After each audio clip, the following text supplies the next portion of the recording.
remarkable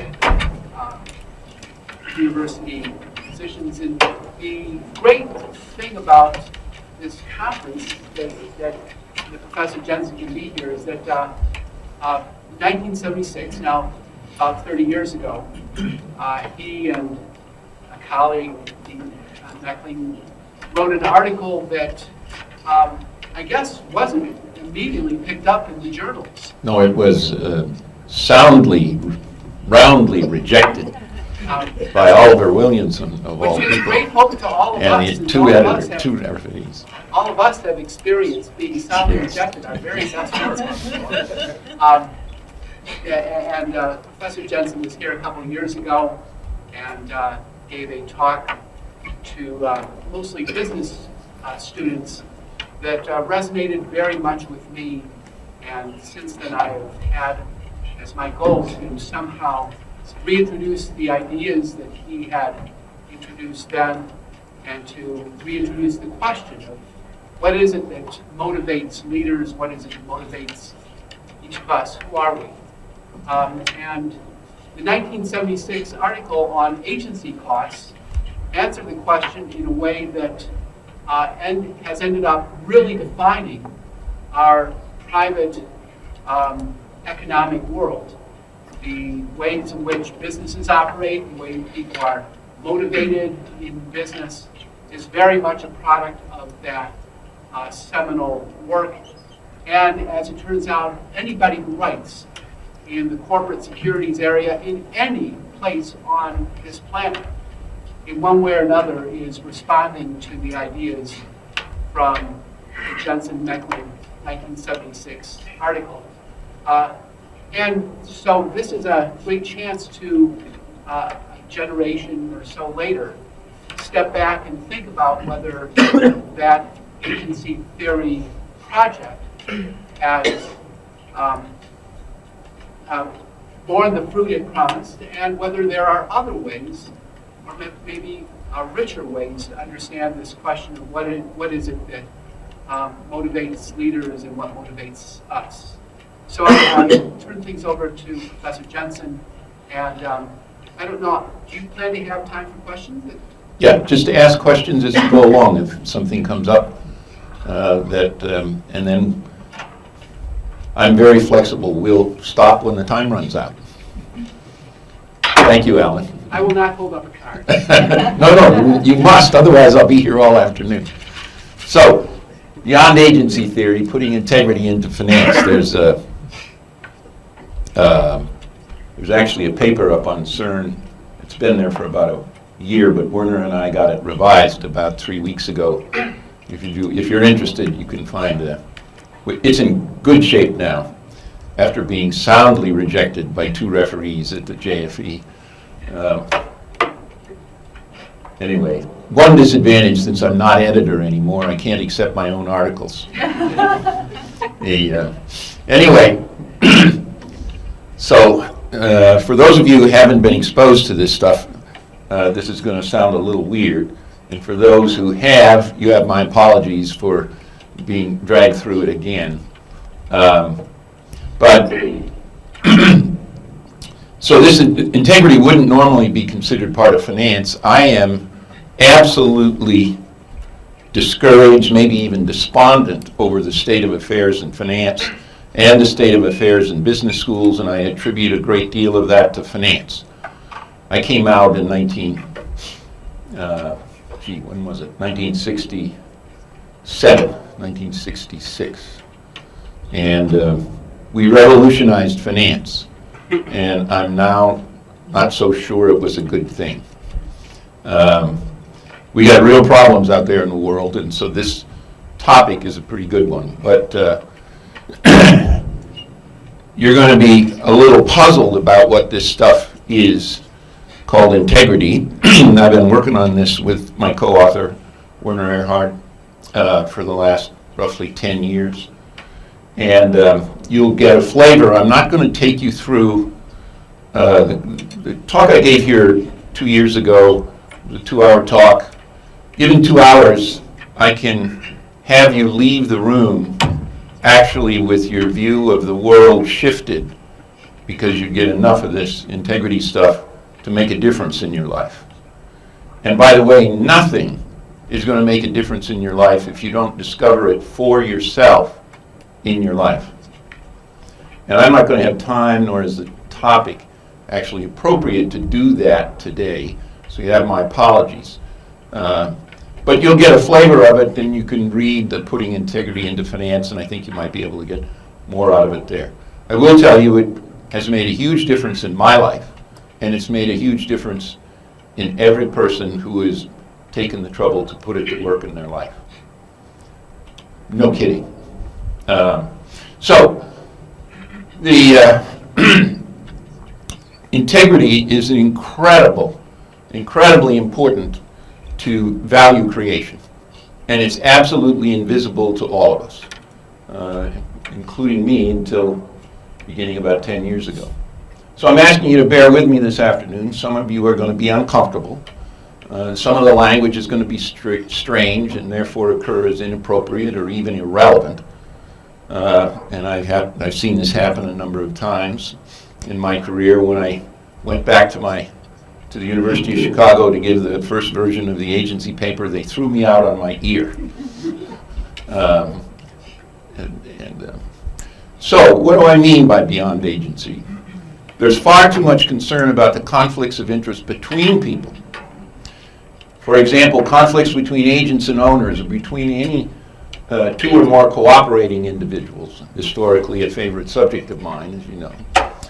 I believe we've made huge progress in resolving these conflicts of interest, but it's not gone. Not by any means.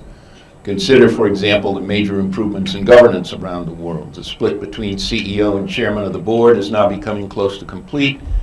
Control of the compensation and audit committees is now shifting away from the CEO. There's more progress that can be enumerated in those domains. A lot has happened since 37 years ago when we were going through the agonies of getting people to pay attention to that.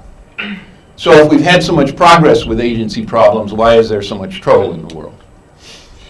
There's way too little concern for the damage done to people and organizations, and listen to this carefully, by the actions of individuals that are not in those individuals' own personal self-interest. I'm going to say that again. By the actions of individuals that are not in those individuals' own personal self-interest. That is, self-control problems, or we can think about it as agency problems with ourselves. I want us to pay attention today to the integrity issues that cause huge problems in our lives as individuals, and to everyone we come in contact with, including other individuals, organizations, and society. No kidding. And you don't see it unless you've seen a version of this before. It's totally invisible to you, so you don't even know what I'm talking about. The surprising fact, the huge costs we personally bear from integrity are invisible to each of us. And because they're invisible to us as integrity problems, we have absolutely no access to resolving them. None. And I was thinking about that as we were talking about the problems with the lack of integrity in the finance community this morning, where we ended up. They don't occur to people as integrity problems. So how does this integrity model fit with the Jensen-Meckling agency model? I think about it in the following way. The agency problems probably account for about one quarter, 25% of the conflicts of interest that we're involved in. Integrity problems, that is, agency problems with oneself, if you want to think about it that way, count for another 1/4 of the conflicts of interest. And this is important. That is, we do harm others at the same time that we harm ourselves. And viewing these issues in the traditional agency framework will not allow us to make any progress in their resolution. None. That means we got to give something up and start looking someplace else. Number 3, probably another 1/4 of the conflicts of interest and the damage that arises from it come from problems in co-locating what I call decision rights and the specific knowledge that's relevant to the exercise of those rights. I'm not going to talk about that today. And the last 25% of what appear to be conflicts of interest is due to yet unknown causes, that is, causes that we don't know that we don't know. So that's kind of where I think the things fall out. Do I think agency theory has had an impact on the world? Yeah. Has it solved all the problems? Absolutely not. We got 75% to work on. So my intention today is to begin the development of a language and a model to deal with the effects of integrity. And by the way, am I clear to everybody in the room? Because if I'm not, just wave your hand at me, then I'll call on you. And you could say, I can't hear you. I want to begin the development of a language and a model to deal with the effects of integrity on corporate, market, personal, and policy issues in finance, accounting, governance, and compensation. I'm going to define integrity without reference to ethical or moral values. None. And that's going to be hard for you, for those of you who haven't seen this before. But the power you get from this, from defining it in this way, is truly incredible. And by the way, I'm going to repeat what I said before. If, when you're listening to this today, I urge you or encourage you to, nothing will happen whatsoever unless you discover it in your own life.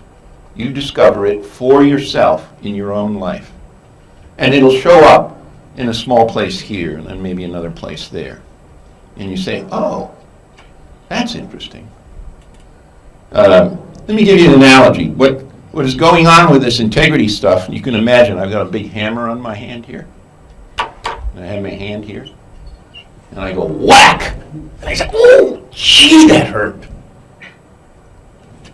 I do it again. Oh, that hurts.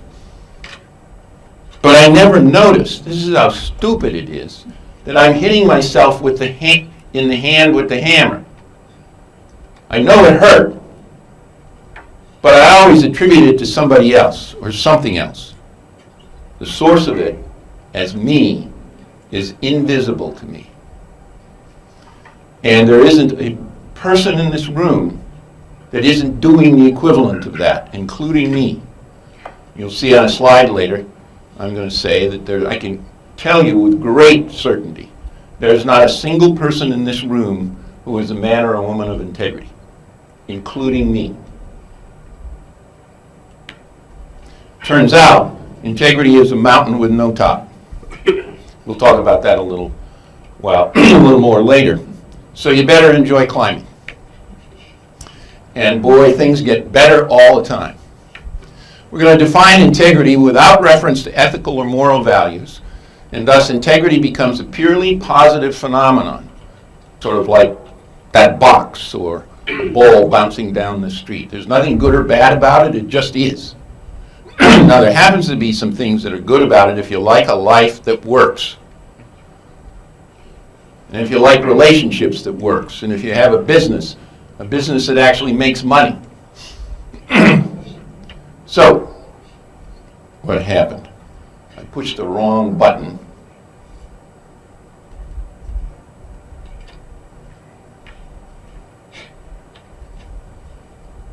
Okay, there we go. In the right way.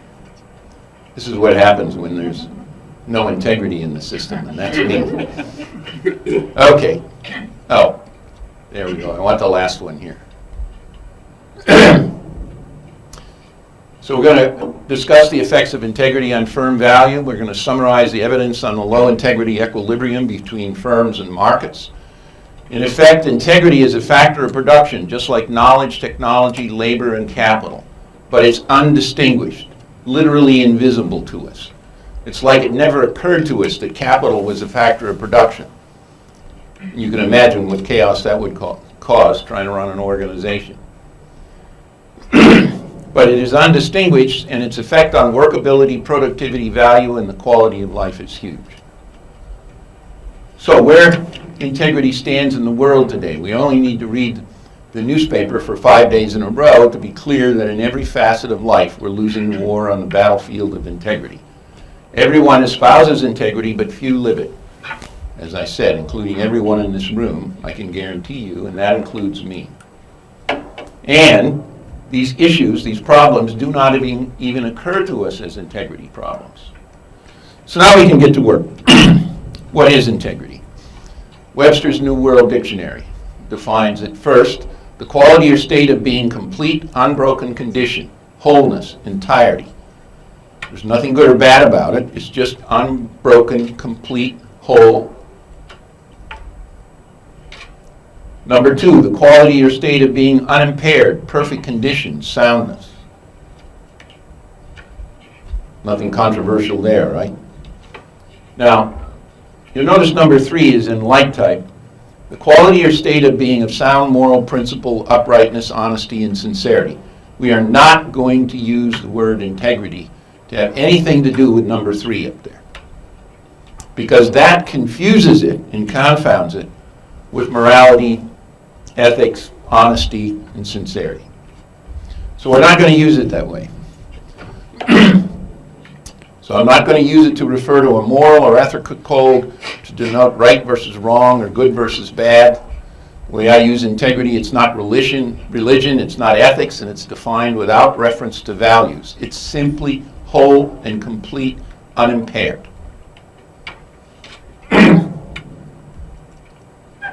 Finance and economic scholars tend to avoid discussions or considerations of integrity because it occurs to them as normative. And you know, when I was a PhD student in Chicago, the worst thing you could do, it was like a mortal sin, was to say something that was normative. That was drilled into me by Merton Miller and Gene Fama and my other faculty and friends. Whether you like integrity or not is a normative value judgment on your part, but the effect of integrity or the lack of it on value, productivity, and so on is a purely positive proposition, just like, you know, if you drop the ball, does it bounce? So my posited link between integrity and value is no more normative than the posited link between the net present value rule for investment decisions and corporate value. Long-run value maximization requires integrity as a positive proposition that is testable and refutable. And I can tell you from my own experience with CERN, the little company that I accidentally co-founded, and now I'm the chairman and chief integrity officer. And you know, when we first started to put this stuff into effect at CERN, in the first 3 years, and we were stumbling around learning, we witnessed a 300% increase in productivity. That was easy to calculate because we added one person and output tripled over that, and by and large. Now, how could you have those kind of increases in productivity? And by the way, the people were happier. It meant I had to be willing, and Greg Gordon, the CEO, had to be willing to have anybody in the company write them an email or call them on the phone and call him or me on the fact that I was out of integrity because I hadn't honored my word. And it turns out I do that more than I'd like. It's always an accident. It's never my fault. And the positive effects of integrity are its absence have too long been ignored in finance and economics.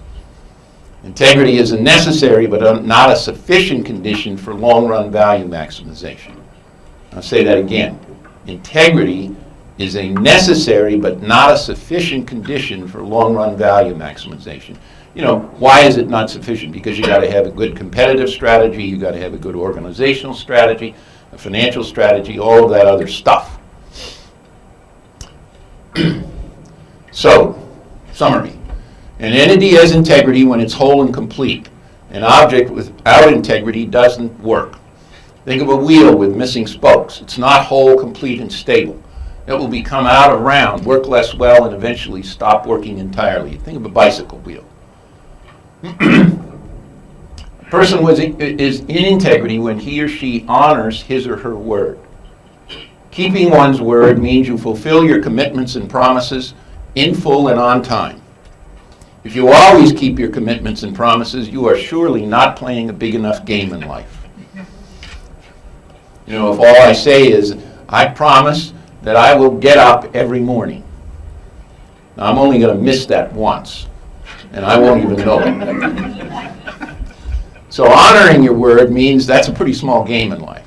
Honoring your word means that you either keep your commitments and promises on time, or when you have failed to keep a commitment or promise, you acknowledge that failure as soon as you realize it, and you clean up any mess you created for those who were counting on your commitments and promises. So, if you're playing any size game at all in life, you're not going to be able to keep your word all the time. And you're playing a game about as big as me getting out of bed in the morning. So if you're up to anything, you've got to be able to deal with not being able to keep your word. Or simply choosing not to. If I gave my word, what's your name? Will, to Word, that I was to my word to Will, and it turns out that Karen has to die for me to keep that, then I'm not going to do it. And so now I got to go over here, just because I choose not to, and besides, I like Karen. Anyway, now I got to make it right with you, whatever I promised you I'd do. And you clean up any mess you created for those who were counting on your commitments and promises. So in summary, I'm not going to drag you through all the details except for some definitions of what your word is, but let me give you a picture. Honoring your word means that you're honest and straightforward. That means there's nothing hidden, no deception, no untruths, no violation of contracts or property rights, and so on. And because your word also includes conforming to the rules of the game you are in, for example, ethical standards of the profession or organization you're in, moral and legal standards of the society you're in, if you refuse to play by any of the rules of the game you are in, integrity requires you to make that clear to all others, and to willingly bear the cost of doing so. So if you're in some game with some set of people, it's called the game of life, and if you're not going to obey some of the rules of that game, if you're going to be a person of integrity, you are obligated to say that, how you're not going to follow those rules to everybody that's in the game with you, and you have to willingly bear the cost of doing it. Now Gandhi, a skinny, not very well-dressed guy, was very clear about the rules of the British Empire that he wasn't going to follow, and he was willing to bear the cost of doing it.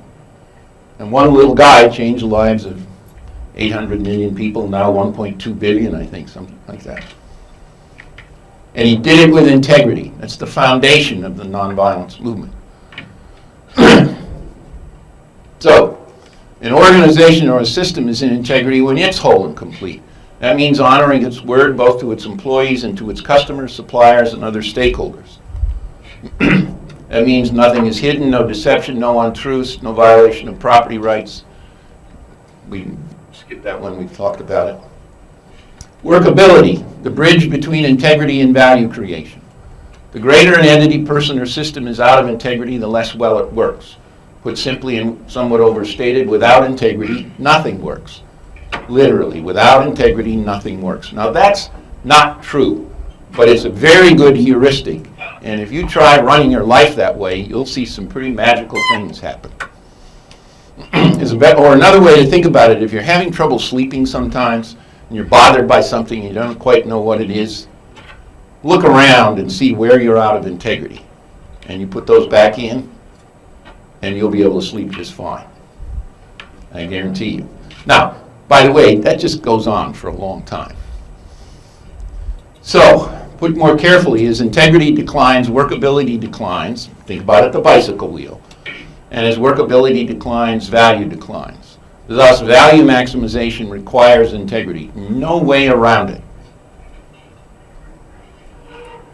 A cautionary note. There's much to be said about defining more precisely what one's word is, but we don't have time to do that today in detail. A detailed discussion is available on CERN at the following. These slides I'll be up there. I'll post them in the next couple of days. And those URLs are on the front page.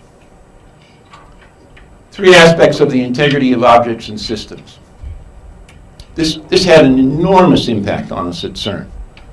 It's very simple. Our object or a system is in integrity when the following 3 conditions hold. The design of the object or system is whole and complete in the sense that the design is capable of producing the intended result or performance. So now, this is going to come into play when we're talking about executive compensation plans in a few minutes. The design of the object or system is whole and complete in the sense that the design is capable of producing the intended result or performance. Second, The implementation of the design is whole and complete in the sense that the object or system faithfully produces the result it was designed to produce. Finally, number 3, the use of the implemented object or system has integrity in that it is consistent with its design purpose. An example of that: suppose a 300-pound man tries to use a life preserver designed for a 50-pound child. If he can't swim, he's going to drown. Now, I can't tell you how many places at CERN we found in our systems that the design was fine, the implementation fine, but we were using it for something it wasn't designed for. Man, what a difference that made to us. Now, that has to do with objects and systems, not people. There's no word involved there. So you got to pay careful attention to this one. Now defining your word. And now we're talking about human entities like organizations or human beings. So word 1, it turns out, for human entities, being whole and complete is being whole and complete with respect to your word. And that, as I said before, means honoring your word when you won't keep it. So, W1, word 1, what you said. Whatever you said you will do or not do, and in the case of doing it on time. Note, requests of you become your word unless you have responded to them in a timely fashion. Word 2, what you know. Whatever you know to do or know not to do, and if it is due, doing it as you know it is meant to be done, and doing it on time unless you have explicitly said to the contrary. W3, what is expected. Whatever you are expected to do or not do, and in the case of doing it on time unless you have explicitly said to the contrary. Now, so my favorite example, right? Is there somebody, are you married? No. Do you have a boyfriend? Okay. So what happens if you don't meet your boyfriend's expectations in some domain, whatever it is? Does it get a little uncomfortable? Yeah. And vice versa. Him with you. Is this your boyfriend? A lucky man. So, what it says, if you want to have a great relationship with an organization or a person, being in integrity with them means you meet their expectations, even though they didn't tell you about it. Unless you have those expectations are your word, and you're obligated to honor it if you're going to be in integrity, unless you have explicitly said to him, you know, what's your name? You know, Nick, I'm never going to do that. That expectation, I think, that you have of me. Now, that can create kind of an awkward situation, right? But it's nowhere near as awkward as if you just didn't fulfill the expectation, or same thing as you with her. So it makes relationships work, and it creates trust. So with Sue, my partner, I might say, you know, Sue, I'm never going to do that, but I will do something else. And then I have to be very careful because I'm going to be held to it for sure. And man, does that make a difference in the workability in relationships.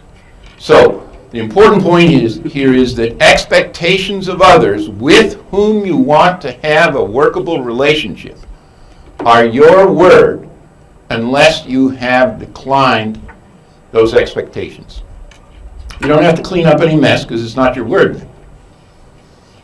Boy, that makes a difference in life. And whether you're dealing, and if you're dealing with customers or clients, it's the same kind of thing. W4, what you say is so. Whenever you've given your word to others as to the existence of something or some state of the world, your word includes being willing to be held accountable, that the others would find your evidence makes what you have asserted valid for themselves. So there's no game playing here.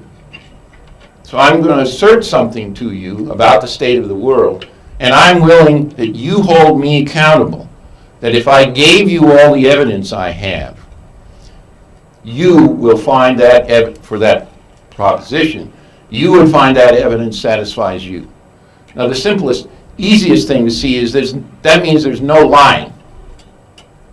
That doesn't talk specifically about lying, but if you're fulfilling that condition, you can't lie. And you can't mislead people. And you can't allow people to believe something that you had no intention to do. That's the expectation part. Just try it in your life. See what happens to the relationships with your partners, your kids, your parents, your colleagues, the editors you're dealing with on your latest article. So this is your word, not integrity.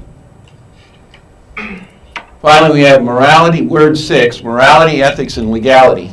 They're all about right and wrong, good and bad behavior, and they are the standards for good and bad behavior in the society, the company, the group that you live in, the nation. The social moral standards, the group ethical standards, and the governmental legal standards of right and wrong, good and bad behavior in the society, groups, and state in which I enjoy the benefits of membership are also part of my word 6, what I am expected to do. Unless I have explicitly and publicly expressed my intention not to keep one or more of them, and I am willing to bear the cost, including punishment of refusing to conform to these standards, the rules of the game I'm in. In fact, I have honored my word with respect to these normative standards, if I've done that. In summary, morality, ethics, and legality are part of your word by your mere presence, unless you explicitly say that you do not give your word to one or more of those rules, and you're entitled to do that. You just got to bear the cost. That converts the word of others that is imposed on you to your word. To be in integrity, you must inform all those in the game you're playing when you are not going to follow one or more of the rules of the game. We talked about that before. But this is just an example of that. Picture of integrity, and then we're going to get on to finance. What would your life be like, and what performance would be if it were true that you've done what you said you would do and you did it on time? You've done what you know to do and you did it the way it was meant to be done and you did it on time. You've done what others would expect you to do even if you never said you would do it and you did it on time. And whenever you realize that you are not going to do any of the foregoing or not going to do it on time, you have said so to everyone who might be impacted, and you did so just as soon as you realized that you wouldn't be doing it or you wouldn't be doing it on time. And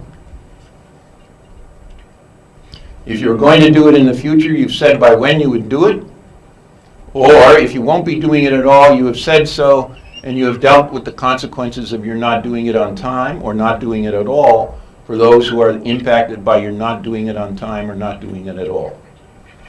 In a sentence, you've done what you said you would do, or you've said you are not doing it. You have nothing hidden, you are truthful, forthright, straight, and honest. And you've cleaned up the mess you have caused for those depending on your words when you choose not to do it. So, that's a brief summary. It doesn't actually give you access to it, but it gives you an idea of what we're talking about here. And if you read some of the stuff on CERN where it's exposited in more detail, and it will have zero impact on you or your family or your organization until you personally discover it for yourself in your life. And then look out, because things really get good. Some areas in finance theory and practice where integrity is lacking. Recommendations to firm whose equity is overvalued. Sell stock or bonds, acquire a less overvalued firm for stock. We'll explain a little more. These are just a summary. We'll go through them. Budget and target-based compensation plans, where we're paying people according to how close they meet their targets. Managing relations with the capital markets. Financial reporting choices are considered strategic and must be made to manage what Wall Street expects and to give the street what it expects. There's a long history of implicitly defining the fiduciary duty of managers to be to current shareholders only. ignoring future shareholders and current and future bondholders. That's out of integrity. It leads to a system that's out of integrity. It's not whole and complete. Consider the common recommendation for managers with an overvalued stock to issue new stock at the current high price or make stock acquisitions to benefit current shareholders at the expense of future shareholders, and implicitly to hide what they're doing. My finance colleagues go crazy when I call them on this. We teach this in the classroom. It's one of the things you do if you got an overvalued stock. It's called screwing the new shareholders. What happens when the new shareholders discover they were taken? Think of the Facebook IPO. They knew they were issuing it at an overvalued price. And then they did some things to release some data at the last minute to favored clients, favored brokerage firms, so that their clients wouldn't get taken as much as the common ones. That simple act that they thought they made, I don't know what the amount was, billions probably, that they benefited by doing that. That has caused them one continuing series of difficulties. Go study it if you want to find out the gory details.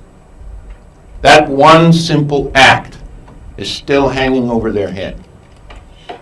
It didn't have to be that way. The law does provide some explicit obligation to future bond and shareholders through disclosure rules and regulations. But consider the attitude of sellers of new issues and the investment bankers who counsel them. When a CEO takes his firm public by selling shares to the public, he's creating a fiduciary relationship between himself and the holders of their securities. The word he or she gives implicitly or explicitly to those purchasers regarding the value of those securities is an important part of that relationship. That word must be given with the same standards as that of the fiduciary relationship the sale creates. I mean, think about it. Take it away from the corporation for the moment. You're hiring me as a fiduciary to act in your interest. And in the process of dealing with you, I lie to you, which clearly violates the fiduciary standards. What does that do to the relationship when you find out what I've done? So the creation of the fiduciary relationship, and in this case it's absolutely clear, has to satisfy the standards of this fiduciary relationship that is to be created. There's no way around it. And if you don't do that, it's going to be trouble. This is a trivial example in some ways, but it's taught in most finance courses. In fact, the referee's report I just got back said, this is wrong. You have no obligation to those future shareholders. No, they're not future shareholders. They're ones we're creating right now. And by the way, how would you feel if you call them up on the phone? You know that check you're sending me, I'm screwing you. You know there wouldn't be joy on the other end of that telephone call. But we somehow think we can get around it. If the CEO lies, withholds, or otherwise misleads those purchasing the shares, the fiduciary relationship the transactions creates is sullied, and the ongoing workability of that relationship is seriously damaged. Word 4, the expectation of others, is violated. When I'm hiring you as a fiduciary, I expect you to fulfill the standards of the fiduciary in creating that fiduciary relationship. We violate it all the time in finance. And as workability declines, the opportunity for performance is diminished. Few CEOs and few investment bankers take this attitude to pricing a new issue. Consider Facebook. A puzzling state of low integrity behavioral norms in capital markets. Managers regularly choose to treat the firm's relations with the capital markets as a game, where reporting is not about creating long-term value, but a strategy for managing and meeting analyst expectations. Managing earnings, income smoothing, and manipulating financial analysts are not whole and complete. They're all violations of Word 4. In the paper, I characterized this as lying. Jim Perturba, the chairman of the National Bureau when I sent it to him to put in the, he said, this is an interesting paper, but, you know, Mike, he said, we can't have the CEOs calling the Bureau, and it's appearing in the New York Times, where the article says, National Bureau of Economics Research claims CEOs regularly lie to the press. Now that happens to be the truth. No kidding. It's not considered lying. It's not considered inappropriate. It's just managing the analysts. And it goes on and on from there. It's out of integrity, and my guess is it ends up destroying somewhere on the order of 25 to 50% of the value of enterprise that's involved in it. So these aren't trivial numbers.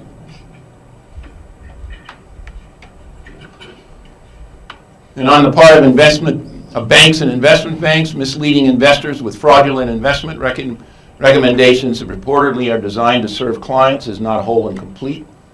Money managers allowing after-hours market timing without notifying investors are out of integrity. Some of the top managers, this was 10, 12 years ago, top executives were doing it themselves after the market had moved dramatically one way or another. A favored set of clients, and including themselves, made trades, either buying shares of the portfolio because they were stale, or selling them at a higher price than they normally would get. They settled for millions of dollars. Absolute theft. Out of integrity, but considered okay.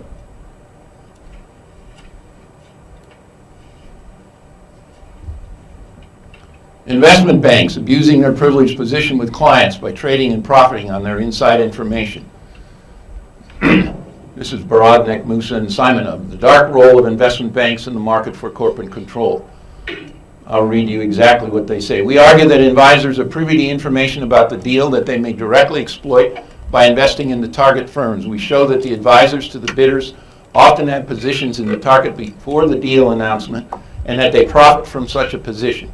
A trading strategy conditional on the advisor's stake delivers a net of risk performance of a little over 4% per month.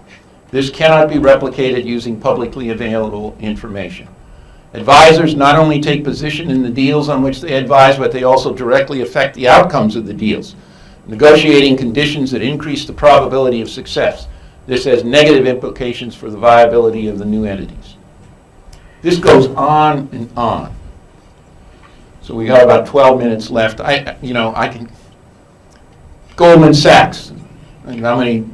The Abacus deal was mentioned. I think Jack mentioned it this morning.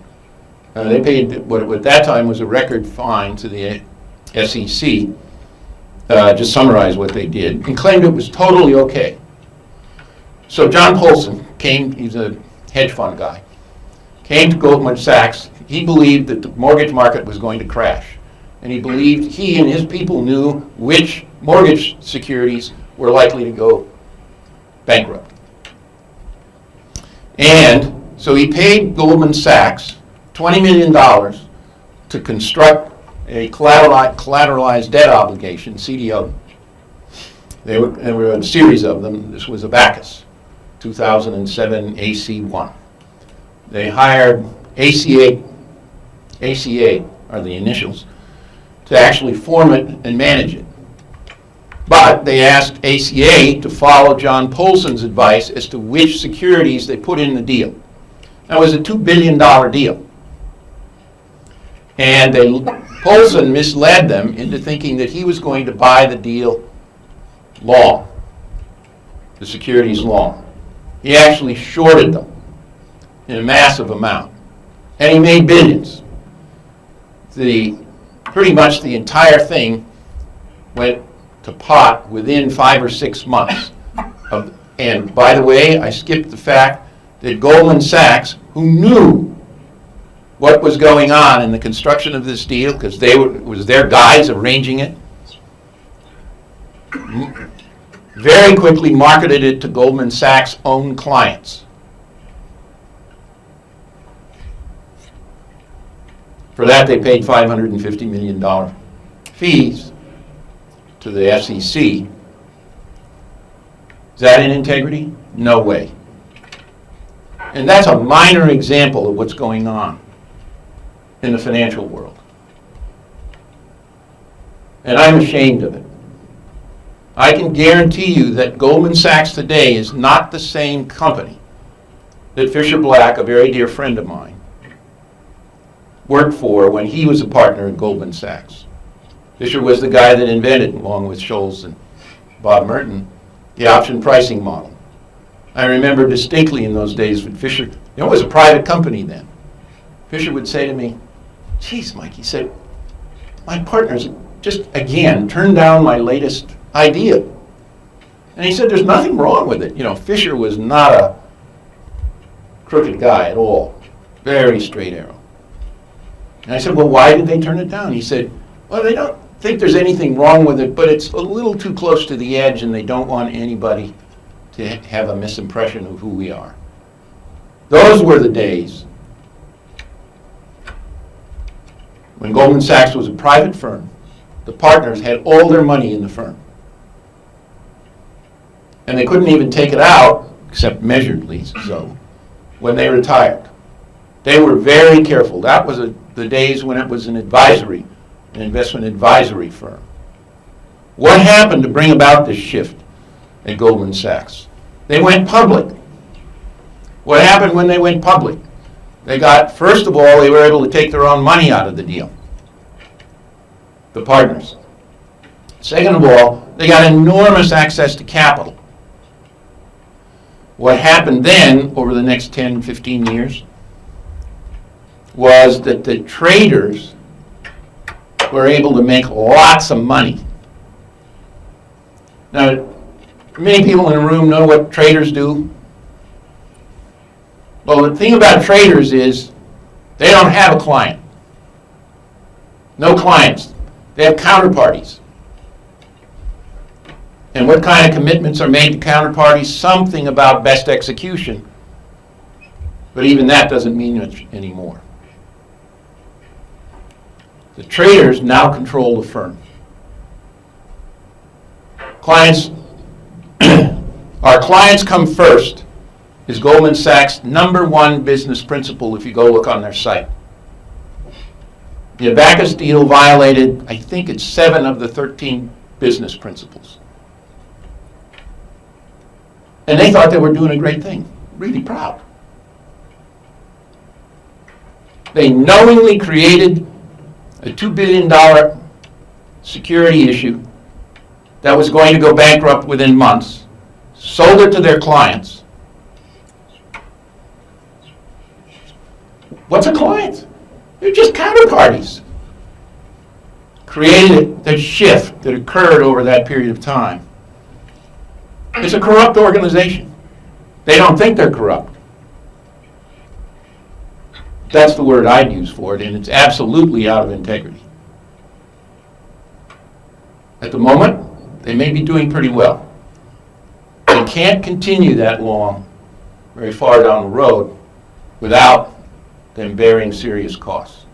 About a year ago, I was at the National Bureau for a conference on integrity and corporate culture that I had sponsored with J.P. Morgan's money that they and the AFA gave me for lifetime contributions to finance.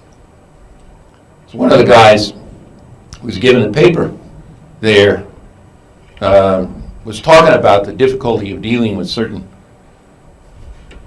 investment banks and others on Wall Street. And what he said was, Goldman Sachs people, let me remember exactly, were lying, thieving cheats. You could not believe anything they were that they tell you.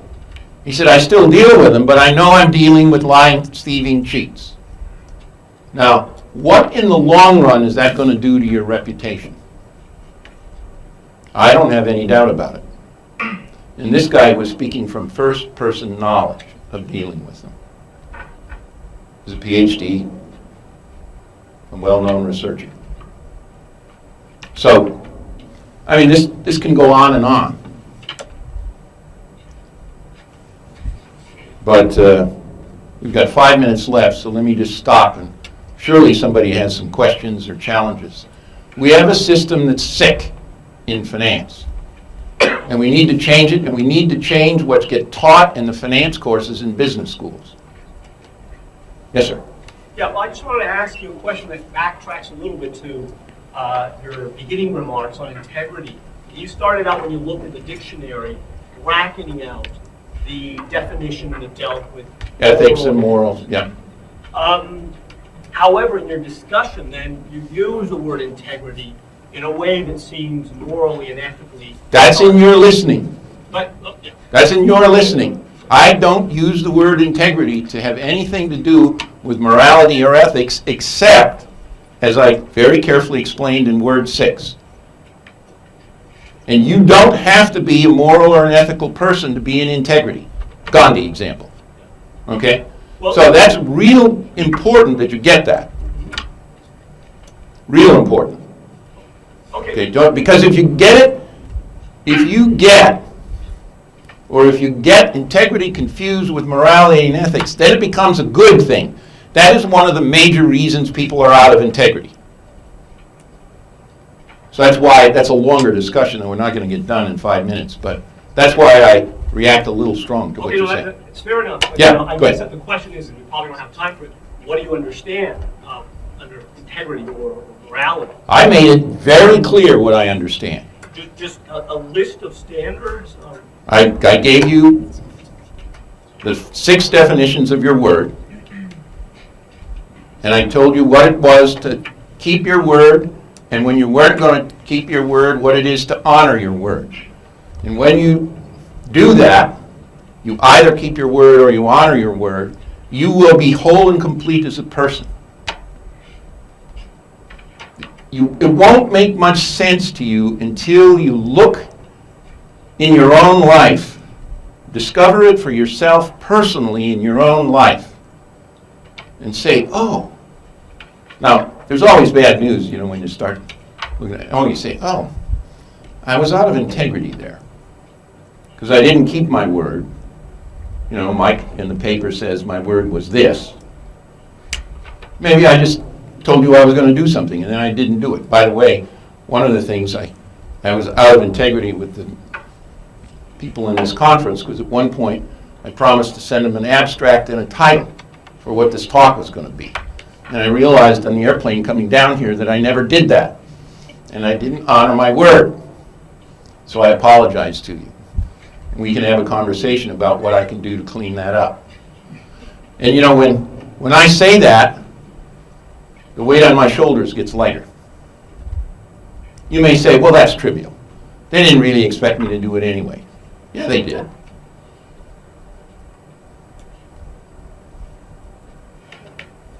Yes, sir. In back. I'm with Use the mic. I'm with you on Facebook and Goldman, but you also had an example of the CEO who uses stock when the market bids up the price of the Right. stock to make acquisitions. Yeah. And I would wish you would expand on that and thinking about Henry Singleton at Teledyne and Tom Murphy at Cap Cities, Yeah. who had very long distinguished careers of creating value Yeah. and frequently used their stock to make acquisitions. Nothing wrong with using your stock to make acquisitions, but when you're using overvalued stock that you either know or believe is overvalued to make those acquisitions, and you don't tell the seller of the company that you believe the stock is overvalued, then you're out of integrity. And then later, That's only one step away from where John Polson and company were with Goldman Sachs. What about the converse of that? When those same 2 gentlemen who created a great deal of value over time for their shareholders bought their stock in the market when the market was trading at a 5P, what are they to do then? So there's nothing, you don't owe an obligation to anybody when you're buying shares of a company that you think is undervalued. When you're selling your shares as the CEO of a company to someone or many someones, you're creating a fiduciary relationship with those people. What is that relationship going to look like when they find out you sold them a bill of goods? It's not great. Well, in the case of those 2 guys, they created Well, value you're- for those shareholders. You got to realize, I don't know anything about those 2 situations. Okay, so I can't I'm not testifying about that. I'm talking about the facts of a hypothetical situation. And by the way, this goes on a lot. It may have gone on in those situations. I don't know that.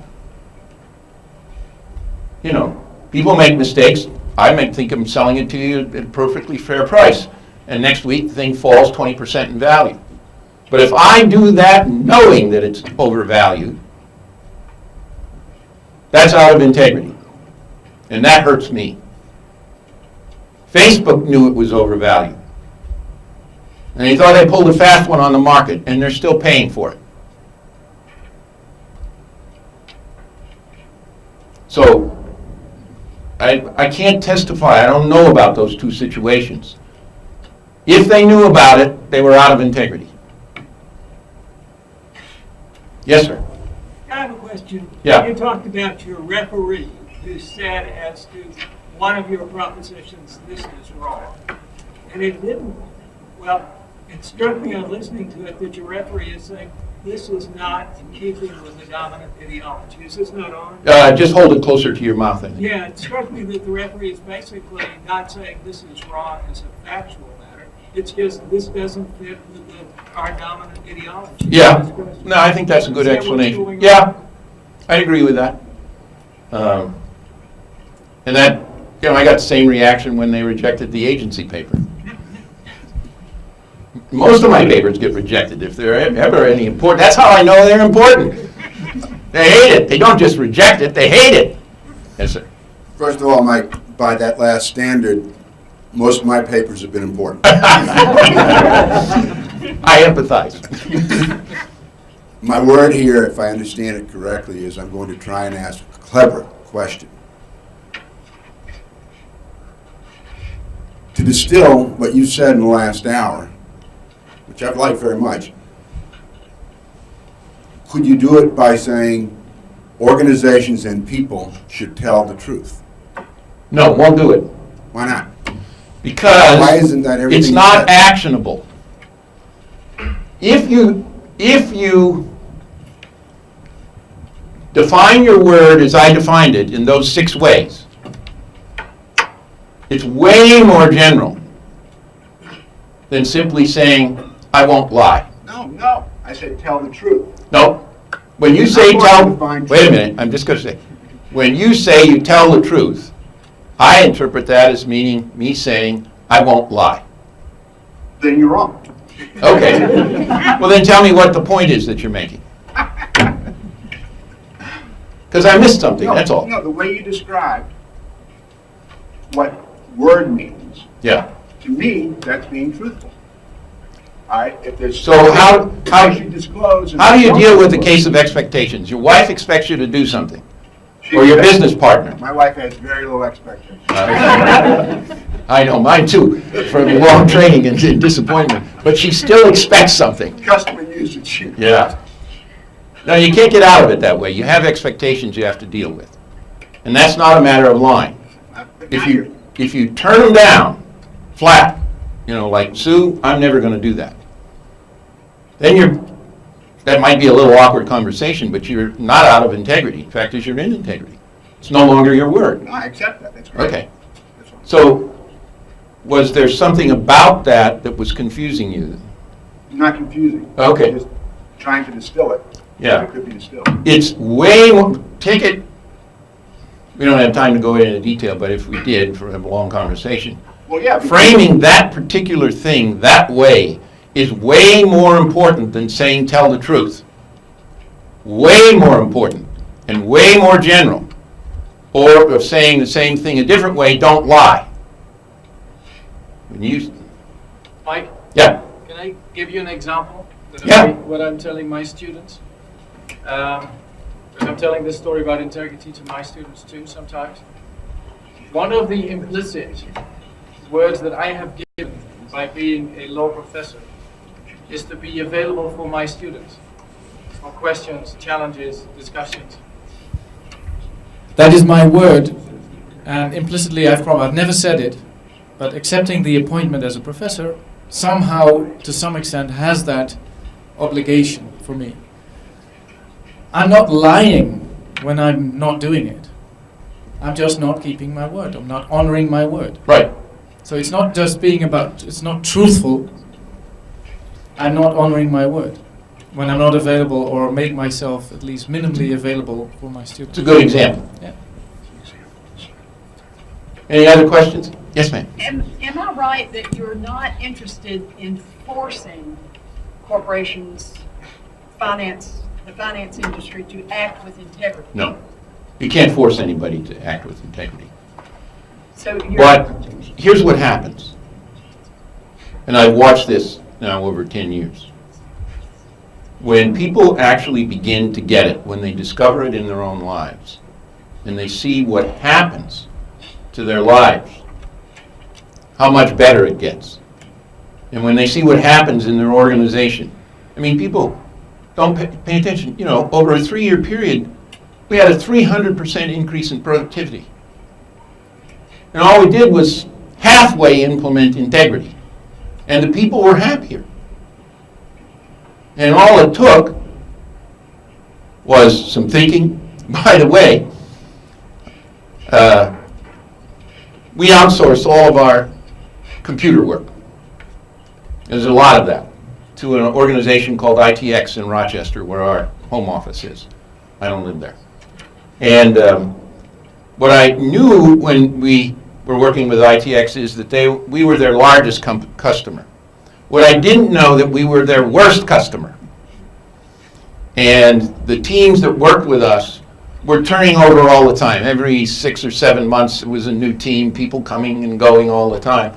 We were really crappy to work with. They were pulling all-nighters. There was always a fight about who did what and who was responsible for the fact that something didn't work. And when we began to put this integrity thing into place, within a period of about 7 months, the turnover on that development team from ITX went to 0. And we became their best customer. And Ralph Drandia, who founded and runs the firm, was paying very careful attention. You know, and he also works with us on strategy. And he said, you know, I'm going to implement this stuff. Now, he did it in a different way than Greg and I did. And then next thing I knew, Ralph said, you know, I'm a member of the Young Entrepreneurs Club or something like that in Rochester, and they found out how well we're doing at ITX. And they'd asked me whether you'd come up and give the integrity lecture. I said, fine. I'm happy to do that. so you're counting on the training in business schools and the training in corporate. Yes, that'll have a huge impact. And, see, I was just going to say something. Oh, so about 6 or 8 months later, this is a cute part of the story, Ralph comes to me and he said, actually it took place in a couple of conversations, he said, you know what, I've decided it's so much fun working with you guys and so much more productive and profitable. I've decided I want all my clients to be organizations of integrity. So he took the ITX principles of integrity and he said, I'm going to teach them all how to do it. And a few months later he came back, you know, he said, Mike, not all of my clients want to be clients of integrity. And so he was struggling with that. And a couple of months after that, I said, well, how are you doing on your out of integrity clients? He said, I figured out how to solve the problem. I fired them. I am not working with clients that have no integrity. It's too expensive. It's too costly. I said, you just call them up on the phone and tell them you're fired. I'm not working with an out of integrity client. Oh, no. He said, I don't do it that way. I just keep raising the price until they go away. So I see some elements in this of a viral thing. When people begin to see what it does and the benefits that come out of it. And I'm telling you, the only cost there are of getting over the hang-up that every single one of us, including me, has, of actually saying to somebody else, I didn't keep my word and I didn't honor it and I'm now going to clean up the mess for you. Or, in advance, when I know I'm not going to keep my word, I simply say I'm not going to keep my word and here's what I'm going to do to clean up the mess. That's way more preferable. If you do that in your life and look at those 6 definitions of what your word is, I guarantee you your life will change for the better by an amount you can't even imagine. Your relationships will get better. By the way, I had to learn this after 2 failed marriages, which were my fault. So, you don't have to do anything. And you can't force anybody. I'm going to clean up the act a little bit, but Werner has a way of saying, look, you can't eat for anybody else. And you can't put somebody else's integrity in. You cannot do it. You can educate them. Man, what a difference it's made in the work environment at CERN. People are happy. We get usually our best clients out of starting out with some big screw up, but everybody's on board to clean it up, honor our word, and we have very loyal clients.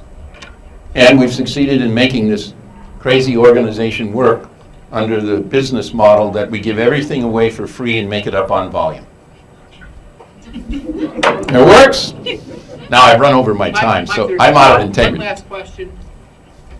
And Yes. then we're done. Well, I was just wondering, kind of bringing it back to the agency idea, assuming that a manager can get short-term profits, because this is about long-term value, you can get short-term value from acting without integrity, how can shareholders kind of encourage managers to act with integrity to increase the overall value?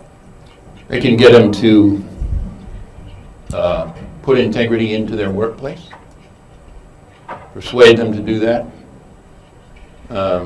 We've trained something like 65 medium to small consulting firms to use this stuff with businesses around the world. Some are actually working with financial firms on Wall Street.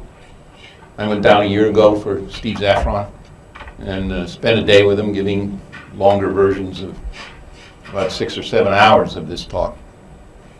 Not this one, but actually helping them put it to work. So you cannot put somebody else's integrity in. You can do that for yourself. And by the way, as I said before, it is a mountain with no top. So you better learn to love climbing and recognize that the higher you get up that mountain, the better your life works. Put it another way, if you're having trouble sleeping, or you've got a series of illnesses, take a look at your life and see where you're out of integrity. And then methodically go to work putting it back in. And suddenly you'll have your health back. In a vast majority of cases. Now sometimes you end up really sick. I mean, you got bugs or something like that. But an enormous amount of what keeps us underwater is our lack of integrity. And it's real important that you recognize this. You don't see it as a lack of integrity because that's not a distinction you had in your life. And if you don't have, if something is undistinguished for you, it's invisible to you, and that means you cannot manage it. It is running you. And that is exactly what's going on in most of the world. Now, I know I sound a little excited about this because I've seen the benefits that it can generate. And you don't have to, it's pretty easy. Start with your kids, your parents, your partners, your professors. You know, all those, I'm not talking to the faculty, those referee reports you promised to send back that are weeks or maybe months overdue. Anyway, I'll stop there. That's getting a little close to home. How do I know that? Because I did it. Thank you very much. You've been great.